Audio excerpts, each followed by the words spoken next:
Hello बच्चों, आज हम पढ़ने वाले हैं कैपलस लॉ। देखो, अभी तक हम सुनते आ रहे हैं स्टोरी कि जो भी प्लैनेट्स है हमारे सन के अराउंड गोल गोल घूम रहे हैं, बट एक्चुअल में ऐसा नहीं है, कोई गोल गोल घूम नहीं रहा बेटा। इसकी जो रियल स्टोरी है ना, वो कैपलर दादा ने बताया। कैपलर ने क्या बोला कि जो भी प्लैनेट्स है वो सन के अराउंड गोल गोल नहीं घूम रहे, वो एक एलिप्टिकल पाथ में घूम रहे हैं। और कैपलर्स ने उनके मोशंस का मतलब प्लैनेट्स के मोशंस के अबाउट 3 लॉज दिए हैं, ठीक है ना। पहला लॉ है जिसमें वो ऑर्बिट के बारे में डिस्कस कर रहे हैं। दूसरा बता रहे हैं कौन कितने टाइम में कितना एरिया कवर करने वाला है। तीसरा बता रहे हैं कि उनके बीच का जो टाइम पीरियड होने वाला है वो कैसे वैरी करेगा, मतलब डिस्टेंस के साथ में कितना टाइम होगा, क्या होना है क्या नहीं होना, ठीक है। तो चलो स्टार्ट करते बेटा। आपको पढ़ना हो तो आप ये पढ़ सकते हो। अपन आते हैं अपने मेन स्लाइड पे। पहला है बेटा कैपलर का फर्स्ट लॉ। कैपलर का फर्स्ट लॉ ये कहता है कि जो भी प्लैनेट्स है वो सन के अराउंड कैसे घूम रहे हैं बेटा, इलिप्टिकल पाथ में घूम रहे हैं। कैसे घूम रहे हैं? इलिप्टिकल पाथ में घूम रहे हैं।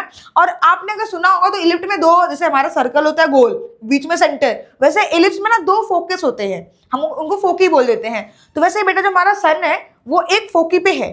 कहाँ पे है? एक फोकी पे है। और जो भी हमारे प्लैनेट्स हैं वो उसके अराउंड घूम रहे हैं, ठीक है। ये किसने बोला? ये बोला कैपलर्स ने, ठीक है ना बेटा। तो हम बोल सकते हैं जो पहला स्टेटमेंट है कि every planets move around the sun in a elliptical orbit, ठीक है। और जो कि बेटा क्या होगा, एक पॉइंट और याद रखना है यहाँ पे कि जो सन होगा वो एक पॉइंट पे, एक फोकी पे रहने वाला है, ठीक है ना। इसका बेटा देखो, चूंकि इन्होंने ऑर्बिट के बारे में बोला है तो इस लॉ को हम एक और नाम से जानते हैं। हम ये भी बोल सकते हैं orbital law. Orbital law, orbital law क्या है बेटा? तो ऑर्बिटल लॉ कैपलर ने दिया है, वो ऑर्बिट को डिफाइन कर रहे हैं कि कोई भी प्लैनेट सन के अराउंड कैसे घूमेगा। पहला लॉ हमें याद हो गया, ओके। अगला लॉ क्या है? अगला लॉ ये कहता है बेटा, कैपलर ने क्या बोला कि भाई देख, जितने भी प्लैनेट्स हैं सन के अराउंड घूम रहे हैं, सन फोकस पे है, डन। उन्होंने बोला कि जो एरिया कवर कर रहे हैं ना इक्वल इंटरवल ऑफ टाइम में, वो सेम होगा। इसका क्या मीनिंग है? मान ले बेटा, यहाँ पे दिख रहा है आपको पिक्चर बन सके ना, यहाँ पे बेटा मान लो कोई प्लेनेट ए पॉइंट पे था। कहाँ पे था? ए पॉइंट पे था। और वो ए से बी गया। मान लो ए से बी जाने में टाइम लगाया टी। क्या लगाया बेटा? टाइम लगाया टी। और कोई प्लेनेट बेटा सी से स्टार्ट किया और डी पे गया। कहाँ पे गया?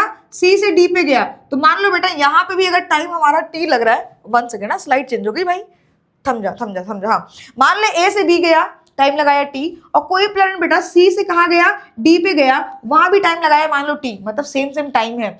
तो कैपलर ने बोला कि अगर ये टी टाइम में यहाँ से यहाँ गया है और अगर मान लो अगले टी टाइम में यहाँ से यहाँ गया है तो जो एरिया होगा वो भी सेम होगा। इसका क्या मीनिंग है बेटा? देख, यहाँ पे जो एरिया होगा ASB है ना, आप लिखोगे ASB जो होगा that is also equals to बेटा CSD, मतलब कि CSD। हाँ, यहाँ पे हमने ट्रायंगल सिंबल बना दिया, ट्रायंगल मतलब एरिया, ठीक है ना।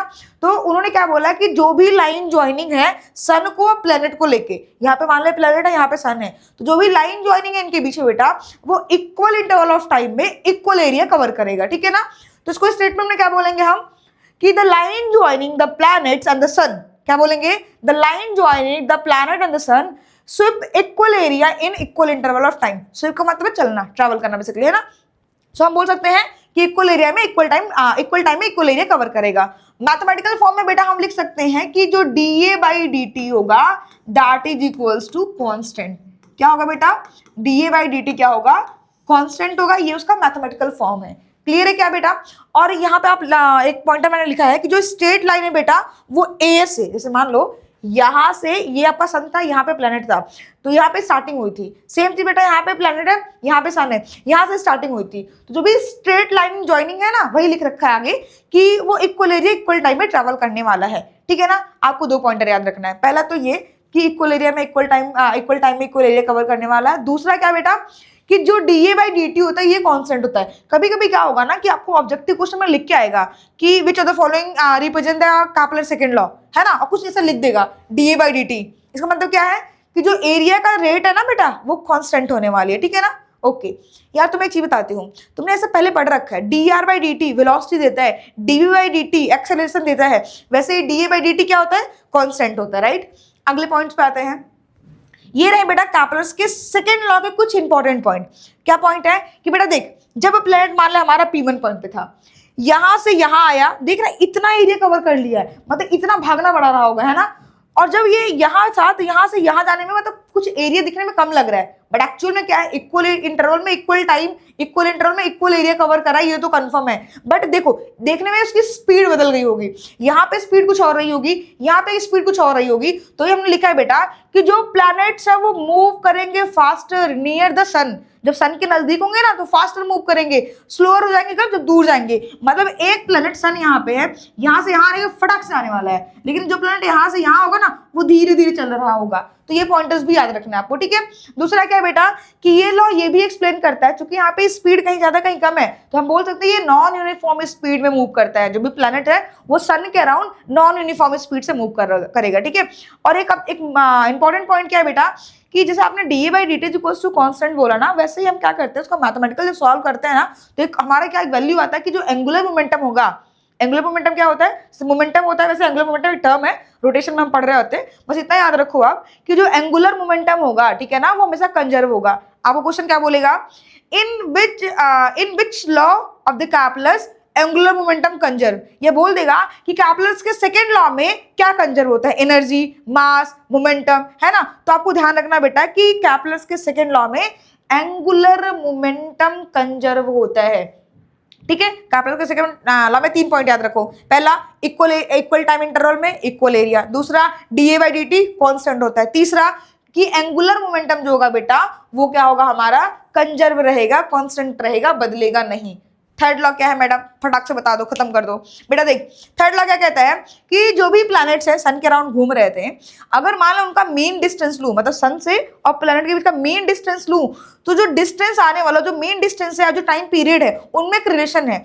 वो रिलेशन क्या है कि मान ले बेटा कि जो स्मॉल आर है वो प्लैनेट और सन के बीच का मेन डिस्टेंस है, तो जो टाइम का स्क्वायर होगा that is proportional to R cube. ये क्या लिख दिया मैडम, ये मैंने नहीं लिखा बेटा, ये कैपलर ने बोला है, ये कैपलर ने बोला, उसका मैथमेटिकल फॉर्म है कि टाइम पीरियड का स्क्वायर जो होगा बेटा that is proportional to cube of the mean distance between the sun and the planets. अगर प्रोपोर्शनलिटी साइन हटाओगे तो आपको मिल जाएगा टी स्क्वायर बराबर के इंटू आर क्यूब। ये हो गया कैपलस का थर्ड लॉ। कितना जल्दी कंप्लीट कर लिया हमने, ठीक है ना। या आप बोल सकते हो यहाँ से कि जो टी स्क्वायर डिवाइड में आर क्यूब होगा ये क्या हो जाएगा, के बराबर है, और के क्या है, कांस्टेंट है, सिंपल सी बात है, ठीक है ना। इनमें क्या करेगा, क्वेश्चन देगा कि भाई मान ले एक प्लेनेट है, उसका आर दिया है, उसका टाइम पीरियड दिया है, बोलेगा मान ले आर को हमने इतना कर दिया, टाइम पीरियड पे क्या इफेक्ट्स पड़ेगा, तो लगाएंगे फटाक से formula T square is equals to k into r cube. R cube क्या है, मतलब आर क्या है, मीन डिस्टेंस है, किसके बीच में, सन एंड प्लेनेट के बीच में, ठीक है ना। Okay thank you, bye bye, मिलते हैं।